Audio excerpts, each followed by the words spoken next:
पैगंबर मूसा यानी मोसेस के जमाने का वाकया है। मूसा ने एक गरीब इंसान को दुआ करते सुना।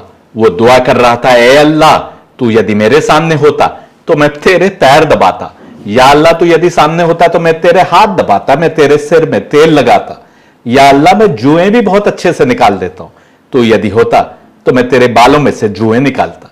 मूसा ने यह दुआ सुनी तो उन्हें गुस्सा आ गया। उन्होंने उस व्यक्ति को खूब लताड़ा, कहा कि तुमने कुफ्र किया, अल्लाह तुमसे नाराज होगा, तुमको सजा देगा। वो व्यक्ति अफसोस की हालत में चला गया। इस पर अल्लाह की ओर से मूसा को संदेश पहुंचा। कहा गया, ए मूसा, तुमने मेरे एक बंदे को मुझसे दूर कर दिया। यानी वो व्यक्ति अपनी समझ के अनुसार जैसे भी जुड़ा था, वो अपने रब से अपनी समझ के अनुसार एक लगाव बनाए था। उसकी मोहब्बत इसी में थी कि वो अपने अल्लाह के हाथ पैर दबाने की सोचे, उसके सिर में तेल लगाने और बालों से जुएं निकालने की सोचे। आज हम समाज में देखते हैं तो हम पाते हैं कि जिस प्रकार मूसा ने उस व्यक्ति की मोहब्बत को ना समझते हुए उसको उसके रब से दूर कर दिया, उसी प्रकार हम भी हर दूसरे व्यक्ति को काफिर कह देते हैं, भटका हुआ कह देते हैं। जब अल्लाह के सिर के बालों की जुएं निकालने की बात करने वाला अल्लाह की नजर में काफिर नहीं, भटका हुआ नहीं, तो फिर हम कैसे हर किसी पर काफिर या भटके हुए का लेबल लगा देते हैं। पर इसका यह मतलब नहीं कि हम जो कुछ भी करें अल्लाह के सामने सब कुछ सही है। सही और गलत के दरमियान अंतर हमें करना है। हक और बातिल की समझ पैदा करने की हमें निरंतर कोशिश करना है। यह एक प्रोसेस है जो हमें हमेशा जारी रखना है ताकि हम हक को समझने के करीब बढ़ते चले। क्योंकि निजात या मोक्ष पाने के लिए दो चीजें आवश्यक हैं, जैसा हम बताते आ रहे हैं। एक जनन यानी सत्य मार्ग का ज्ञान, और दूसरे उस मार्ग की जानकारी रखते हुए उस पर चलना, उस पर अग्रसर होना। कुरान कहता है कि जब तुमको दोनों मार्ग बता दिए गए थे, यानी नूर और जुल्मत का मार्ग, तो तुम वो मुश्किल चढ़ाई क्यों नहीं चढ़े जिस पर तुम्हारी बेहतरी थी। जो मार्ग तुम्हारे ग्रंथ ने तुमको बताया उसको समझते हुए तप और दूसरे तरीकों से आत्मिक उत्थान के मार्ग पर चलकर ही हम अपने क्रिएशन के मकसद को पूरा करेंगे। यही कारण है कि हमारा पहला कर्तव्य अपने ग्रंथ को समझने की कोशिश करना है। यदि ग्रंथ का कोई अनुवाद कह रहा हो कि देवता होते हैं और कोई कह रहा हो कि नहीं होते, तो दोनों अनुवाद सही नहीं हो सकते, जैसा कि हमने मानना प्रारंभ कर दिया है। हमको निरंतर कोशिश जारी रखना है अपने ग्रंथों को समझने की, सत्य को समझने की। हमें दूसरों की चिंता नहीं करनी, बल्कि अपनी चिंता करनी है। अपनी आत्मा को पाकीज़गी के मार्ग पर लगाने के लिए निरंतर आगे बढ़ाना है। दूसरों के एक्ट को बुरा नहीं कहना, बल्कि अपने कर्मों को पाक से पाकतर बनाते जाना है। तमस यानी जुल्मत के चंगुल में फंसे लोग अपने अंदर झांक कर नहीं देखते, बल्कि दूसरों को लताड़ते हैं, उनके धर्म, उनके तौर तरीकों को बुरा कहते हैं या उनको उनके तौर तरीकों पर चलने से रोकते हैं। कुरान तो यह तक कह रहा है कि विभिन्न समुदायों को विभिन्न रस्म रिवाज और तौर तरीके भी अल्लाह की ओर से ही बताए गए, ताकि ये देख सकें कि तुम उस पर चलते हो कि नहीं। तुमको उस पर चलना है जो तुम्हारे बीच बताया गया। जो भी अवतार आए, रसूल आए, उन्होंने एक ही मार्ग बताया और उस पर चलने के लिए विभिन्न तौर तरीके और रस्में आदि बताई। तुम एक दूसरे की भिन्न रस्मों पर ही लड़ने झगड़ने लगे। तुम भूल गए कि अल्टीमेट मकसद उस क्रिएटर के आगे नतमस्तक होना है, उसके आगे समर्पण करना है। तुम ऐसे अहंकारी बन गए कि ना तो अपनी आत्मा को ही उस मार्ग पर लगा पाए, बल्कि दूसरों के तौर तरीकों पर नुक्ताचीनी करने लगे या उनको अपनी अपनी रस्में निभाने से रोकने लगे। नमाज पर हमारी इस रिपोर्ट के पाठ 1 में आपने देखा कि सनातन किताबों में भी एब्सोल्यूट निराकार ब्राह्मण के आगे नतमस्तक होने का वैसे ही कॉन्सेप्ट मौजूद है जैसा मुसलमानों के बीच है। यजुर्वेद ने यज्ञ नमश को शिव का यज्ञ बताया है, यह भी आपने देखा। इस सृष्टि के क्रिएटर की उपासना करने को गीता और उपनिषद भी कह रहे हैं और कुरान भी कह रहा है। अफसोस की बात यह है कि कुछ लोग अपनी अज्ञानता के कारण नमाज पढ़ते मुसलमानों के खिलाफ FIR करने लगे हैं या नमाज के पढ़ने में व्यवधान डालते हैं। आइए ऐसे कुछ केसेस देखते हैं और फिर अपने विचार साझा करेंगे। 29 मार्च 2023 में इंडियन एक्सप्रेस की खबर देखिए। नोएडा और ग्रेटर नोएडा की 2 विभिन्न सोसाइटीज में रमजान में पढ़ी जाने वाली नमाज तरावी को लेकर विवाद खड़ा हो गया। पहला विवाद खड़ा हुआ ग्रेटर नोएडा के सुपरटेक इको विलेज 2 में और दूसरा नोएडा के सेक्टर 137 में सुपरटेक इको सिटी में। पहले केस में करीब 30-40 मुसलमान नमाज पढ़ने के लिए तीसरी मंजिल पर स्थित एक खाली कमरे में जमा हुए। इस पर किसी ने पुलिस को बुला लिया। हिंदू कम्युनिटी का कहना था कि उनको अपनी सोसाइटी के लोगों द्वारा नमाज पढ़ने पर कोई आपत्ति नहीं है, लेकिन सोसाइटी के बाहर के कुछ लोगों के वहां आकर नमाज पढ़ने को लेकर उनको आपत्ति थी।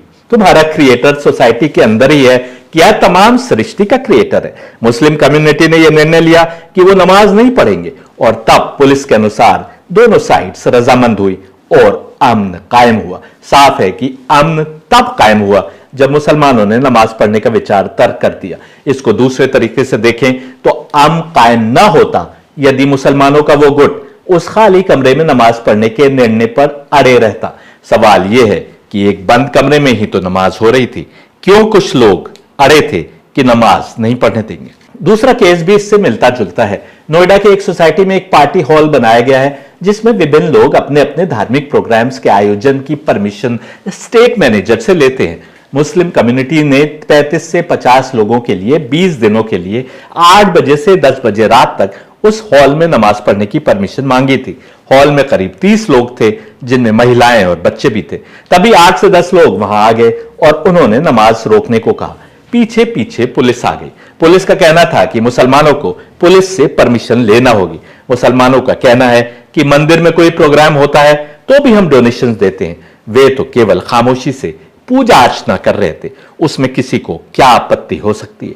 पुलिस का कहना है कि फेस्टिव सीजन को देखते हुए इलाके में 1 मार्च से 31 मार्च के बीच दफा 144 लगी थी और वहां नमाज के लिए 25 से 30 लोग जमा थे।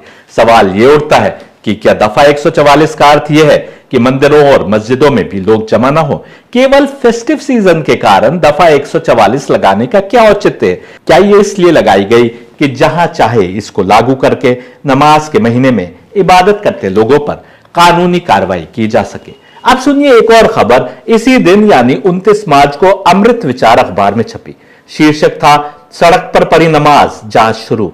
खबर भी सुन लीजिए। बापू भवन सचिवालय के समीप 20 सड़क पर एक धर्म विशेष की महिला द्वारा धार्मिक लिबास में नमाज अदा करने की फोटो सोशल मीडिया पर तेजी से वायरल हो रही है। आगे लिखा है कि इस फोटो में वो महिला बापू भवन के पीछे रोड पर नमाज पढ़ते दिख रही है। संयुक्त पुलिस आयुक्त का कहना है कि फोटो को संज्ञान में लेते हुए हुसैनगंज थाने से मामले की जांच की जा रही है। इससे बस एक दिन पहले की एक और खबर देखें टाइम्स ऑफ इंडिया से। शीर्षक है 30 बुक्ड फॉर ऑफरिंग नमाज एट फर्रुखाबाद रेलवे स्टेशन। इस खबर के अनुसार करीब 30 लोगों ने फर्रुखाबाद रेलवे स्टेशन पर नमाज पढ़ी थी। किसी ने उसकी फोटो क्लिक कर ली और सोशल मीडिया पर डाल दी जो वायरल हो गई। इस पर हिंदू सभा के लोगों ने जीआरपी पुलिस स्टेशन का घेराव कर लिया और उन लोगों के खिलाफ कार्रवाई करने की मांग की। अंततः पुलिस ने 30 लोगों के नाम केस दर्ज किया, तब इन लोगों को संतुष्टि हुई। ये तो केवल 2 दिनों की अखबारों की रिपोर्ट्स है। ऐसी खबरें आपने कितनी ही बार विभिन्न समाचार पत्रों में पढ़ी होंगी। इंडियन एक्सप्रेस की इस रिपोर्ट के अनुसार केवल यूपी में सैकड़ों नमाजियों पर एफआईआर हो गई सड़क पर ईद की नमाज पढ़ने पर। एक और रिपोर्ट के अनुसार केवल कानपुर कमिश्नरेट पे 1800 नमाजियों पर एफआईआर दर्ज हुई। अब होगा क्या? पुलिस तमाम दरवाजे खटखटाएगी, लोगों को थाने उठाकर ले जाएगी या समन करेगी और अनेक स्थानों पर उगाही का सिलसिला भी शुरू हो सकता है कि किस पर एफआईआर हो, किस पर नहीं। सड़क पर नमाज पढ़ना जायज है कि नहीं, इसके बारे में इस्लाम क्या कहता है, इस पर किसी और दिन बात करेंगे। फिलहाल भारत में तो होली की सेलिब्रेशंस हो या कोई जागरण, सब कुछ सड़क पर ही होता आया है और यही आदत मुसलमानों ने भी अपना ली है, जिस पर नए जमाने में एफआईआर होना शुरू हो गई है। सवाल यह है कि क्यों हिंदू नहीं चाहते कि मुस्लिम पब्लिक में नमाज पढ़े? दूसरा सवाल यह है कि क्यों मुसलमान कहीं ना कहीं पब्लिक में नमाज पढ़ते नजर ही आ जाते हैं कि हिंदुओं को अपना गुस्सा निकालने का मौका मिल जाता है। नमाज पढ़कर क्या मिल जाता है मुसलमानों को? पहला प्रश्न, क्या मुसलमान किसी और खुदा की इबादत करते हैं और हिंदू किसी और की? हमने पहले के वीडियोस में दिखाया है कि तमाम सृष्टि का एक रचयिता है जो सर्वज्ञ यानी सब कुछ जानने वाला, सर्वव्यापी यानी हर जगह मौजूद, सर्वशक्तिमान यानी हर शक्ति से अधिक शक्तिशाली खुदा है। इसको मुसलमान अल्लाह कहते हैं। अल्लाह कोई मुसलमानों के खुदा का नाम तो है नहीं, बल्कि अल का अर्थ हुआ अंग्रेजी का दा और इला का अर्थ हुआ गॉड। अल्लाह का अर्थ हुआ दा गॉड। सनातन किताबों में सृष्टि के एक क्रिएटर को एक ही बताया गया, बल्कि ज्ञानी तो इस पर भी डिबेट करते हैं कि एक ही नहीं बल्कि वो एक मैव है।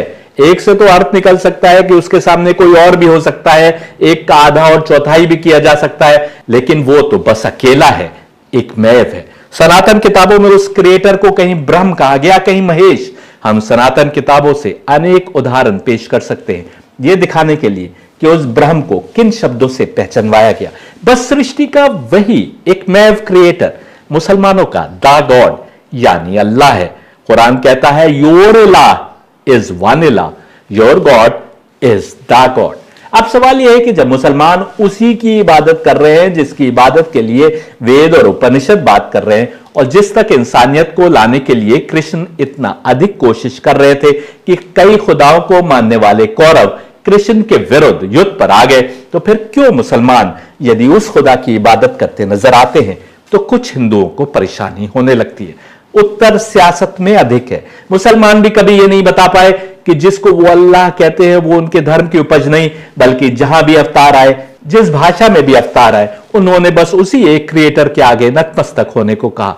यानी सनातन किताबों में जिस एकमेव निराकार एब्सोल्यूट खुदा की बात हुई है उसी को मुसलमान अल्लाह कहते हैं और उसी के आगे सरबसजूद होते हैं, सिर झुकाते हैं। जो कोई भी उसे एक निराकार एब्सोल्यूट की इबादत करता है, भले ही यहूदी हो या ईसाई या साबियन या कोई भी क्यों ना हो, उसको उसके रब की ओर से इनाम मिलेगा, ऐसा कुरान कह रहा है। याद रखिए, कुरान के अनुसार धर्म की कैद नहीं है, हर किसी को इनाम मिलेगा। शर्त है तो ये कि वो एक ब्राह्मण में यकीन रखता हो और हिसाब किताब के दिन पर यकीन रखे और अच्छे कर्म करने वालों में से हो।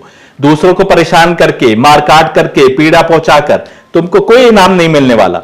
इनाम मिलेगा तो उसे जिसने अच्छे कर्म अधिक किए हों। देखिए कुरान 2:42 और कुरान 5:69, verily those who believe and those who are Jewish and Christians and Sabians whoever believes in Allah and the last day and work righteousness shall have their reward with their Lord. On them shall be no fear nor shall they grieve. whoever की बात हो रही है, कोई भी जो उसे एक निराकार एक मैव खुदा में बिलीव करता है और अंतिम दिन के हिसाब किताब में बिलीव करता है और कर्म करता है अच्छे वाले। और ये बात तो कुरान में बार बार कही जा रही है, कर्मों के ऊपर, अच्छे कर्मों के ऊपर, राइटियसनेस के ऊपर बहुत अधिक ध्यान दिया जा रहा है। कुरान 2:82 सूरह अल बकरा कहता है, and those who believe in the oneness of Allah and do righteous deeds they are the dwellers of paradise they will dwell therein forever. Righteous deeds की बात यहां पर भी हो रही है, अच्छे कर्मों की, सात्विक कर्मों की, जैसा आप गीता में भी देख सकते हैं। सूरह अल इमरान यानी 3:57 कहती है, and as for those who believe in the oneness of Allah and do righteous deeds, Allah will pay them their reward in full and Allah does not like the zalimin. जुल्म नहीं करो, किसी के खिलाफ नाइंसाफी नहीं करो, जिसका जो हक बनता है उसको नहीं मिल रहा तो वो उसके खिलाफ जुल्म है। अगर कहीं के ऊपर कुछ रखना है और वो तुमने वहां ना रखकर कहीं और रखा तो ये उस वस्तु के साथ तुम्हारा जुल्म है, और अल्लाह जुल्म करने वालों को पसंद नहीं करता। इंसाफ से काम लो, अमन से काम लो, उस क्रिएटर को पहचानते हुए जो तुम्हारी सांसों का मालिक है उसके आगे नतमस्तक हो और दूसरों की चिंता छोड़ दो। सूरह अल अंसार 103:3 में कहा जा रहा है, who believe and do righteous good deeds order recommend one another to the truth, that is order one another to perform all kinds of good deeds which Allah has ordained and abstain from all kinds of sins and evil which Allah has forbidden and recommend one another to patience. सब्र करते हैं, एक दूसरे को सब्र की तालीम देते हैं, उस पर ईमान रखते हैं, एक मैव खुदा को, एक क्रिएटर पर, और अच्छे कर्म करते हैं, सत्य मार्ग पर चलते हैं और अच्छे कर्म के ऊपर इतना फोकस कि जो जो तुमको बताया गया है करने को उसको अंजाम देते हैं। और कुरान 4:37 में कहा जा रहा है, and worship Allah and associate not with him and show kindness to parents and to kindred and orphans and the needy and to the neighbour that is a kinsman and the neighbor that is a stranger and the companion by your side and the wayfarer and those from your right hand and those whom your right hands possess. Surely Allah loves not the proud and the boastful. एक creator की इबादत की बात हो रही है जिसकी इबादत, जैसा हमने बृहदारण्यक उपनिषद से दिखाया, उस निराकार द्वारा क्रिएटेड पहले साकार क्रिएशन ने की। और कहा जा रहा है कि उसे एक निराकार एब्सोल्यूट के बराबर किसी को नहीं ठहराओ। हो सकता है आप कहें कि हिंदू तो अनेक खुदाओं में यकीन रखते हैं, एक एब्सोल्यूट का कॉन्सेप्ट तो उन्हें नहीं बताया गया, लेकिन यदि आप गीता और वेद ध्यान से पढ़ेंगे तो पाएंगे कि निराकार एब्सोल्यूट की बात गीता भी कर रही है और उसके आगे ही तमाम इबादतों को समर्पित करने को कह रही है और उसके समक्ष किसी को बराबर नहीं ठहराती।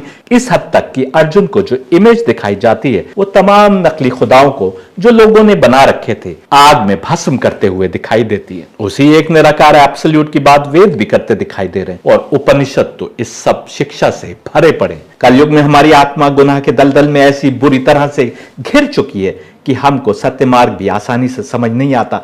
तमस यानी जुल्मत ने हमें गुमराह कर रखा है। शैतान सीधी राह पर बैठकर हमें इधर उधर बहकाता रहता है, बस ये चाहता है कि हम सीधी राह पर न चलें, भले इधर भटकें कि उधर। Quran 7:16 He Satan said, "Now that you have led me astray, I will certainly sit for them in ambush on your straight path." एक ही सीधी राह है जो हर जमाने में बताई गई। विभिन्न इलाकों में जब जब आवश्यकता हुई उस एक क्रिएटर की ओर के अवतार आए, उसकी इबादत, भक्ति और वंदना के रास्ते बताने। इसकी पुष्टि गीता कर रही है जब कहती है 4th चैप्टर के 7वें मंत्र में, Whenever there comes to be laxity in regard to right life, O Bharat, and wrong coming to assert itself, then I bring about the creation of myself. और गीता 4:8 कहती है, To protect those who are good and to destroy evil doers, for establishing righteousness, I assume being age by age. Quran भी righteousness की बात कर रहा है, अच्छे कर्मों की बात कर रहा है। गीता भी अच्छे कर्मों को, राइटियसनेस को स्टैब्लिश करने के लिए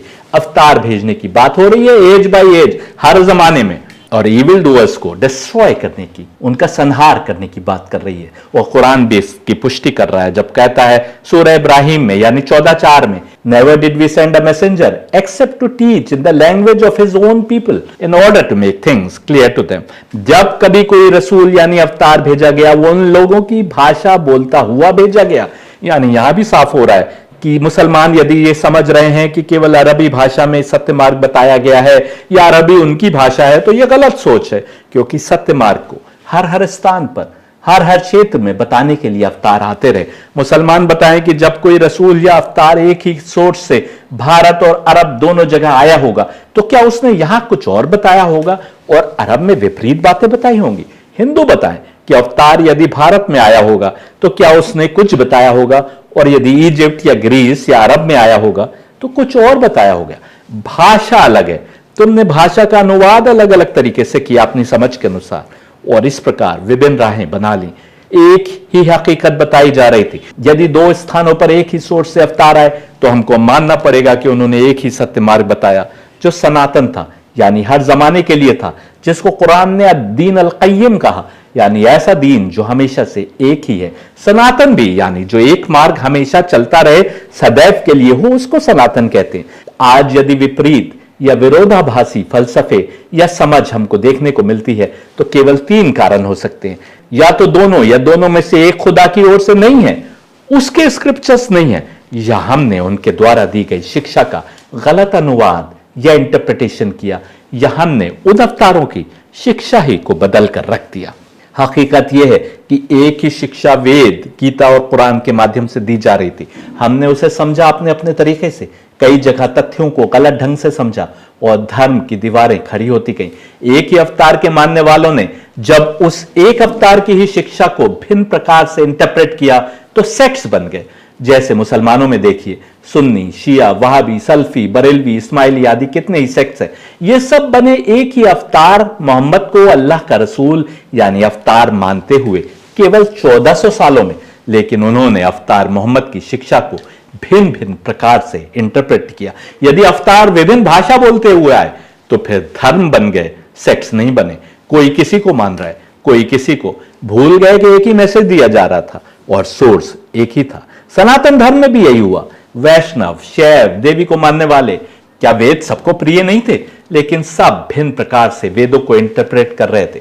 कृष्ण से जो लड़ने आए वो भी इस धर्म युद्ध में अपने को सही मार्ग पर समझ रहे थे।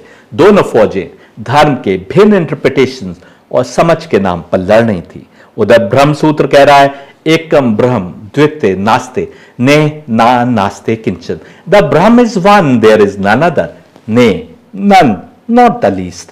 और जब अवतार मोहम्मद मुसलमानों के अंतिम पैगंबर ने कुरान पेश किया तो यह वो समय था जब कलयुग अपनी चरम सीमा पर था। जुल्मत यानी तमस ने एक बार फिर दुनिया से एक रब की इबादत को मिटा दिया था। अंतिम पैगंबर ने पूरा जोर दिया उस निराकार को पहचानवाने के लिए। एक ही खुदा है सारी सृष्टि का और एक ही पैगाम है जो हर जमाने में दिया जा रहा था। हर जमाने में अवतार कई खुदाओं की इबादत से आगे निकलकर इंसान को एक रब की इबादत की ओर लाने को कह रहे थे। ऐसा ही गीता में भी दिखाया गया है, जब अर्जुन को परमात्मा एक इमेज दिखाता है जो सारे नकली खुदाओं को आग में जलता दिखाती है। गीता एब्सोल्यूट गॉड की बात कर रही है, जो कोई और नहीं बल्कि अल्लाह है, निराकार है। गीता में योग की बात हुई है। हम दिखा चुके हैं कि गीता का योग वो नहीं है जो पतंजलि का योग है, जिसमें कुछ आसन का करना योग समझा जाता है। गीता का योग हर वो एक्टिविटी है जिससे इंसान क्रिएटर की इबादत में उससे अपना रिश्ता जोड़ सकता है। यही कारण है कि गीता में कर्म करना भी योग है, अक्ल लगाना भी योग है, साधना भी योग है और यहां तक कि खुदा की याद में रोना भी योग है। हर वो एक्टिविटी योग है जिसमें आत्मा का परमात्मा से संबंध बने, आत्मा परमात्मा के करीब हो। कृष्ण का योग अर्थ है वो एक्सरसाइज जो आपको उससे जोड़ दे। ये अक्ल का प्रयोग करके भी हो सकती है, जिसको बुद्धि योग कहा गया। केवल उसके लिए कर्म करके भी हो सकती है, जिसको कर्म योग कहा गया, या कुरान ने जिसको अमलुस सालिहात कहा। और साधना में बैठकर मेडिटेशन करके भी हो सकती है, नमाज के माध्यम से भी हो सकती है और यहां तक कि उसके आगे गिड़गिड़ा कर रोकर भी हो सकती है। आप ओम का मंत्र जपते रहें और जाने ही नहीं कि वो मार्ग कौन सा है जिससे हमें वहां तक पहुंचना है, तो क्या लाभ। यही बात नमाज के लिए भी कही जा सकती है। तुम रट्टू तोते की तरह नमाज पढ़ो और मकसद ना समझो तो तुम्हारा उद्धार नहीं। नमाज तो मोमिन की मेराज है, उसे अर्श तक ले जाने का माध्यम है, आसमानों की बुलंदियों तक उसकी आत्मा को पहुंचाने का माध्यम है, उसे मोक्ष यानी निजात की मंजिल तक ले जा सकती है यदि मकसद समझते हुए इबादत की, यदि आत्मा को पाक करने और उससे जोड़ने की नियत से तुमने नमाज पढ़ी। अंतिम पैगंबर ने कहा कि तुम देखना चाहते हो कि तुम्हारी नमाज कबूल हुई, तो यह देखो कि नमाज के बाद तुम में कोई अच्छाई पैदा हुई कि नहीं। अच्छाई कब पैदा होगी? अच्छाई तब पैदा होगी जब नमाज के दौरान आत्मा का परमात्मा से संबंध पैदा होगा। जब ऐसा होगा तो आत्मा पाकीज़गी की राह पर कुछ आगे बढ़ेगी और आत्मा की पाकीज़गी इंसान के कैरेक्टर में नजर आएगी। इंसान खुद अपने अंदर बेहतर महसूस करेगा, वह अपने अंदर बुराइयां कम होती देखेगा और अच्छाइयां बढ़ती देखेगा। आत्मा यानी रूह यदि बुराइयों में लिप्त है तो यह नहीं हो सकता कि इंसान परमात्मा से संबंध बना सके। परमात्मा से संबंध बनने का अर्थ ही यह है कि बुराइयों में कमी हो और अच्छाइयों में बढ़ोतरी हो। एक सीढ़ी से उतरो और दूसरी सीढ़ी की ओर चढ़ो। यह कैसे मुमकिन है कि नमाज कबूल भी हो रही हो और कोई मां बहन की गालियां भी दे रहा हो, तराजू में डंडी भी मार रहा हो, किसी पड़ोसी को नुकसान पहुंचा रहा हो, या अपने ऑफिस में बैठा समय को वेस्ट कर रहा हो, या फिर हिंसा में लिप्त हो। इस मानी में देखें तो नमाज भी योग है। नमाज तो मुसलमान को बेहतर इंसान बनने के लिए प्रेरित करती है।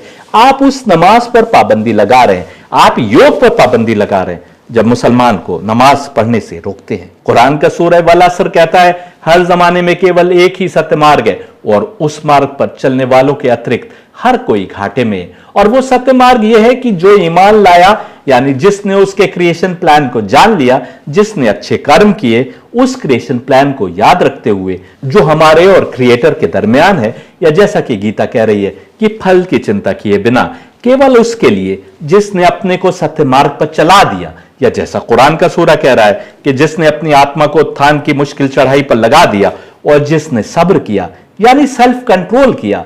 गुस्सा आ रहा है तो पी गया, वासनाएं खींच रही हैं दुनिया में, लेकिन अपनी आत्मा के उत्थान की कोशिश में लगा रहा।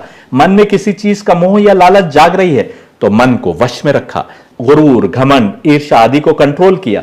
जैसा कि उपनिषद कहते हैं अपनी सेंसेस को इनवर्ड लुकिंग बना लिया, यानी बस आत्मा को परमात्मा से जोड़ लिया।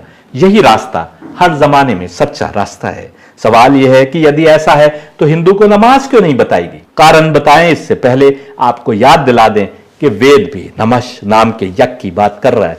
नमाज अरबी का शब्द नहीं है, इसका मूल शब्द संस्कृत है। एक क्रिएटर के आगे समर्पण का कुछ ना कुछ कॉन्सेप्ट यहां भी मौजूद, वहां भी मौजूद। इसका एक और कारण है जो हिंदुओं को समझना होगा। मुसलमान होते हुए हमारा मानना है कि एक ही रब की ओर से विभिन्न ग्रंथ आए, जिसमें पहले वेद हैं और अंतिम कुरान है। वेद कब इंसान के बीच में आए जरा सोचिए। हिंदू मानते हैं कि वेद हर जमाने से थे, ऐसा ही मुसलमान कुरान के बारे में मानते, लेकिन कोई समय तो होगा जब वेद हिंदुओं के बीच में धरती पर आए होंगे। ग्रंथों में लिखा है कि ऋषियों के मस्तिष्क में तप प्रभाव और देव प्रसाद के तौर पर वेद अवतरित हुए। यानी साफ है कि वेद किसी समय में ऋषियों के मस्तिष्क में डिवाइन इंस्पिरेशन के रूप में आए, ऐसे समय में जब दुनिया में काफी इंसान बस चुके थे। हिंदुओं की मान्यता के अनुसार पृथ्वी पर जिंदगी को या समय को 4 कालों में बांटा गया है। पहला है सतयुग, दूसरा त्रेता युग, तीसरा द्वापर युग और अंतिम है कलयुग। राम त्रेता युग के अवतार थे और कृष्ण द्वापर युग के अवतार थे। राम भी कुछ उपनिषद में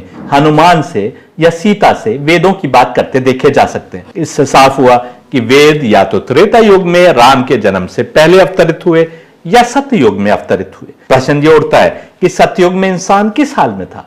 बताया जाता है कि सतयुग में पृथ्वी पर पाप की मात्रा थी 0 और हर ओर अच्छे आचरण के लोग थे। हर ओर वो लोग थे जो जानते थे कि दुनिया में उनको भेजने का अर्थ है आत्मा को पाकीज़गी की राह पर लगाना, इस हद तक कि आत्मा मोक्ष प्राप्त कर सके। उस समय इंसान कर्म करता था तो खुदा से करीब होने की खातिर, मेडिटेशन के लिए बैठता था तो आत्मा परमात्मा से एक हो जाती थी। विजडम का प्रयोग करता था तो उस तक पहुंच जाता था। कुरान ने भी इसकी पुष्टि की जब सूरह वाक़िया में कहा कि पहले के जमाने में साबिकून यानी आगे बढ़ जाने वाले बहुत अधिक संख्या में, जबकि अंतिम जमाने में आगे बढ़ जाने वाले बस थोड़े से। फिर इंसान गुनाहों में लिप्त होता गया, वो अपनी आत्मा को साधना भूल गया, ऐसे कर्म करना भूल गया जो उसकी आत्मा को तरक्की की राह पर लगा सके। कुरान इसकी भी पुष्टि करता है जब कहता है कि जब तुमको अच्छा बुरा मार्ग बता दिया गया था तो तुम उस मुश्किल चढ़ाई पर क्यों नहीं चढ़े जिस पर तुम्हारी बेहतरी थी। यह मुश्किल चढ़ाई का चढ़ना कोई हिमालय की ट्रैकिंग नहीं थी, यह मुश्किल चढ़ाई थी आत्मा का निरंतर उत्थान, उसका पाकीज़गी की राह पर आगे बढ़ना कि आत्मा उस मंजिल तक पहुंच सके जहां उसके लिए बेहतरी थी। आहिस्ता आहिस्ता दुनिया में गुनाह बढ़ते गए। सतयुग से हम त्रेता युग में आए जिसमें पाप बढ़ चुके थे। रावण जैसे अहंकारी इस युग में देखने को मिले। समय और बदला, पाप दुनिया में बढ़ते जा रहे थे। लोग कहते तो थे कि वो वेद पर चल रहे हैं, लेकिन उनकी जिंदगी महज कुछ रस्मों को धर्म के नाम पर निभाने के अतिरिक्त कुछ नहीं रह गई थी। वो कुल देवताओं के रूप में पूजा कर रहे थे। देवताओं में से कोई किसी का कुल देवता था, कोई किसी का। देवताओं के अतिरिक्त अनेक अनेक खुदा बना रखे थे। ऐसे समय में कृष्ण आए, द्वापर युग के अंत के समय, तब जब कलयुग बस प्रारंभ ही होने वाला था। उन्होंने कहा तुम महज कुछ रस्मों को निभाने के अतिरिक्त एंटरटेनमेंट में गर्क हो। उन्होंने फिर से आत्मा को साधने की राह बताई, लेकिन मनुष्य की आत्मा तो बीमारियों का शिकार हो चुकी थी। हिंदू कह तो रहे थे कि वेद पर चल रहे, लेकिन इस हद तक आत्मा गिरावट का शिकार हो चुकी थी कि कृष्ण को कहना पड़ा कि ये सारे लोग, धर्मगुरु भी, ब्राह्मण भी, मरे हुए लोग हैं। यानी इनकी आत्मा गिरावट की ऐसी दलदल में फंस चुकी है कि अब निकलना मुमकिन नहीं। उन्होंने अर्जुन से कहा कि यदि वो इनको कत्ल करेंगे तो वो महज एक औपचारिकता होगी, क्योंकि ये तो पहले से ही मरे हुए लोग हैं। ऐसे मरे हुए लोग कि समय के अवतार को भी नहीं पहचान रहे थे। एब्सोल्यूट की इबादत के स्थान पर अनेक खुदाओं की पूजा कर रहे थे, लेकिन समझ रहे थे कि वो वेद के मार्ग पर हैं। कृष्ण की शिक्षा का असर कुछ पर हुआ, लेकिन अनेक आत्माएं तो गुमराह हो चुकी थी। कृष्ण के जाने के बाद कलयुग प्रारंभ हो गया। इंसान इस हद तक भटक चुका था कि वो आत्मा को मार्ग पर लगाना ही भूल गया था। देखो अपने चारों ओर कितने लोग तुमको आत्मा को उस मार्ग पर लगाने की कोशिश करते नजर आते हैं जिस पर मोक्ष है। कितने लोग हैं कि जो मोक्ष की कोशिश में कुछ करते नजर आते हैं। यह है आत्मा की गिरावट के कारण।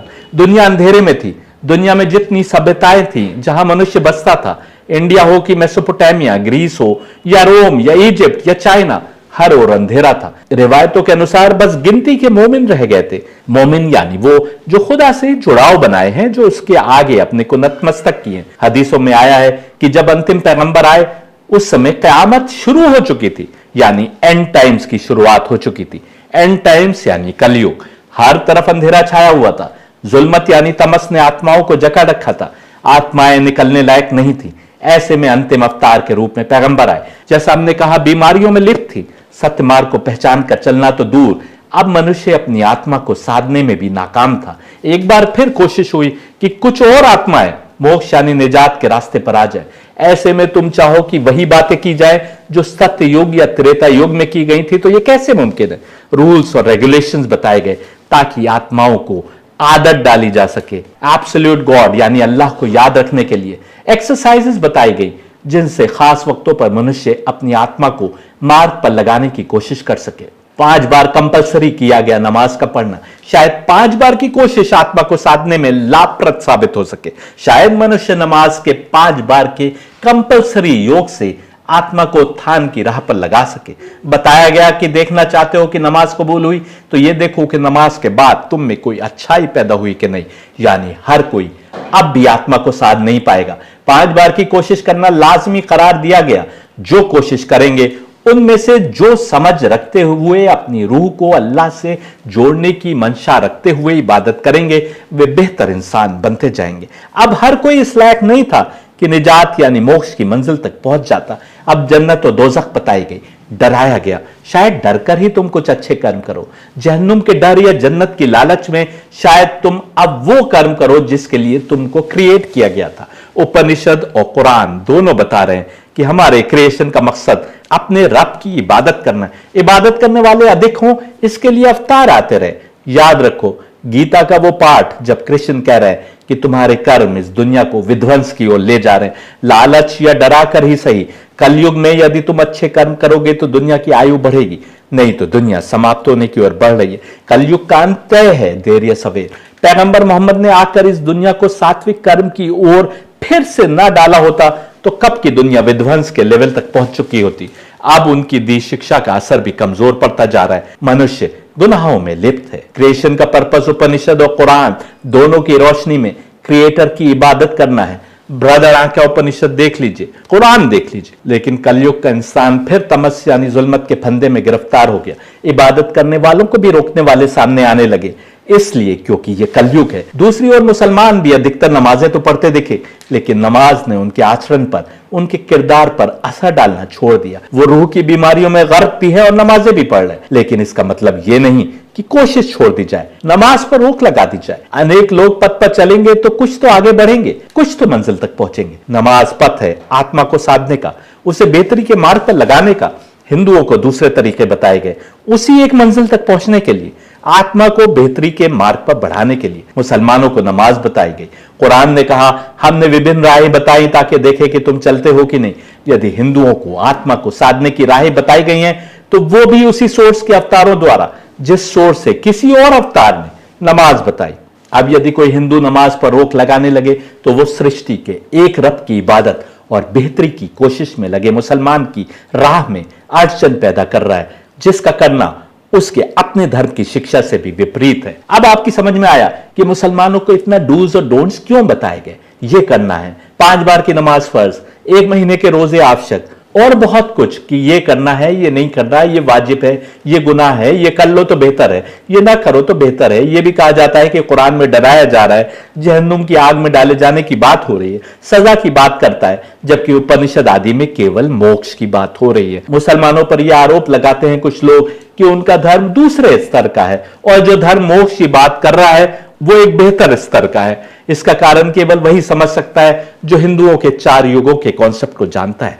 असल में तो इस्लाम की शिक्षा ही गीता के उस सेंटेंस को परिभाषित करती है जिसके अनुसार जब जब धर्म की हानि होती है और अधर्म बढ़ जाता है तब तब सत्यमार्ग को फिर से दिखाने और अधर्मियों का नाश करने को परमात्मा का अवतार आता है। यदि जमाना बदला, कलयुग में लोगों की आत्मा विभिन्न बीमारियों में ग्रसित रहने के कारण मोक्ष के मार्ग से दूर हो गई, तो अब जरूरी था कि उसको डूज और डोंट साफ साफ बता दिए जाए। तुम्हारी आत्मा अब कैपेबल नहीं है कि अपने आप अपने से आगे बढ़ सके। अब तुमको इन डूज और डोंट्स का सहारा लेना होगा आत्मा को साधने के लिए। आप समझे क्यों नमाज मुसलमानों के लिए अनिवार्य की गई। कम से कम इस 5 बार की एक्सरसाइज से तुम शायद सीख सको आत्मा को खुदा की राह पर लगाए रखने का मार्ग। हमको समझना होगा कि कलयुग की आत्माएं बीमारियों में जकड़ी होने के कारण स्वयं कैपेबल नहीं रह गई कि मेडिटेशन, साधना, योग के विभिन्न तरीकों से अल्लाह से जुड़ी रह सके। अपने आसपास देखिए कितने लोग दिखाई देते हैं ये रिश्ते बनाए हुए। हालांकि ऐसा नहीं है कि कोई भी नहीं आगे बढ़ सकता। आज भी कुछ लोग यदि कोई एक तरीका अपना ले तो उस पर भी आगे चलते हुए मोक्ष तक पहुंच सकते हैं। पैगंबर मोहम्मद जब कलयुग के अंत में आए तो 5 बार उससे जुड़ने की कोशिश को मैंडेटरी बना दिया गया। यह खास कलयुग के अंत के लोगों के लिए रूलिंग थी क्योंकि इसके बिना वो भूल चुके थे कि कैसे अपनी आत्मा को खुदा के मार्ग पर लगाकर साध सके। नमाज पढ़ने वालों में से कुछ ही वो कनेक्ट बना पाते, अधिकतर केवल एक रिचुअल एक्सरसाइज तक ही सीमित रहते। हमारी क्रिएशन का मकसद सृष्टि के एक रचिता द्वारा रचित क्रिएशन प्लान को जानते हुए सीधे सरल रास्ते पर इबादत के रास्ते आगे बढ़ते हुए अंत अनमैनिफेस्ट यानी निराकार की समझ तक पहुंचना है। नमाज में एक पोजीशन होती है जिसको सिजदा कहते हैं। इसमें शरीर के 8 अंग धरती से जुड़े होते हैं। ये रब के आगे सरेंडर की सबसे बेहतरीन पोजीशन बताई गई है। इसको साष्टांग आसन कहते हैं। हिंदुओं में इस पोजीशन को सदियों से साष्टांग प्राणायाम के नाम से जाना जाता है। इसकी संधि करें तो यह हुआ सा अष्ट अंग, 8 अंगों के साथ प्रणाम।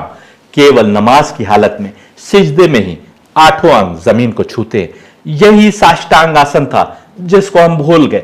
नमाज कुछ नहीं बल्कि योग है, क्योंकि योग का अर्थ है जुड़ना। इसके 8 फोल्ड पाथ है, जैसे यम नियम। भारत में भी नमाज का कॉन्सेप्ट किसी न किसी शक्ल में मौजूद था, जो हमने दिखाया, जो समय के साथ लुप्त हो गया। नमाज अरबी या फारसी भाषा का शब्द भी नहीं है।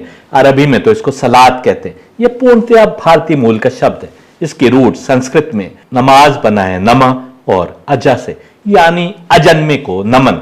उस अजन्मे को नमन करना नमाज है। अंतर है तो सिर्फ भाषा का। मुसलमान अरबी भाषा में नमाज अदा करता है, तुम कुछ श्लोक संस्कृत में पढ़ते हो। कुरान इसको भी कंफर्म कर रहा है जब कहता है कि हमने हर इलाके में उनकी ही भाषा बोलने वाले पैगंबर यानी अवतार भेजे। अरब में पैगंबर आए तो अरबी बोलते हुए, भारत में आए तो संस्कृत या पाली बोलते हुए। हमको समझना होगा कि खुदा जबान की कैद से पवित्र है। वो भाषा नहीं देखता बल्कि भाव देखता है। याद कीजिए सिर से जुए निकालने वाले भक्त का कथन, जिसका कनेक्शन उससे बनेगा जो अपनी रूह को पाकिज़गी की राह पर लगा पाने में सक्षम बनेगा, हिंदू हो कि मुसलमान, वही अपना उद्धार करेगा। कुरान कह रहा है हमने विभिन्न रिचुअल्स बनाए ताकि देखें कि तुम उस पर चलते हो कि नहीं। जो रिचुअल्स भारत में आए अवतारों ने बनाए, हिंदुओं को उनको पहचानना है कि क्या वो वाकई उनके अवतार द्वारा बताए गए रिचुअल्स हैं कि नहीं, और यदि हैं तो उन पर चलना है। इसी प्रकार जो शिक्षा पैगंबर मोहम्मद ने दी, मुसलमान का फर्ज है कि उसको समझे और उस पर चले, क्योंकि यह शिक्षा सृष्टि के एक रब की ओर से है। उसको यदि हम अपने ऑर्गन्स ऑफ एक्शन और सेंसेस का मालिक मानते हैं, अपनी जानों का मालिक मानते हैं, तो हमको उसके अवतारों द्वारा बताए गए मार्ग को समझना होगा और उस पर चलना होगा।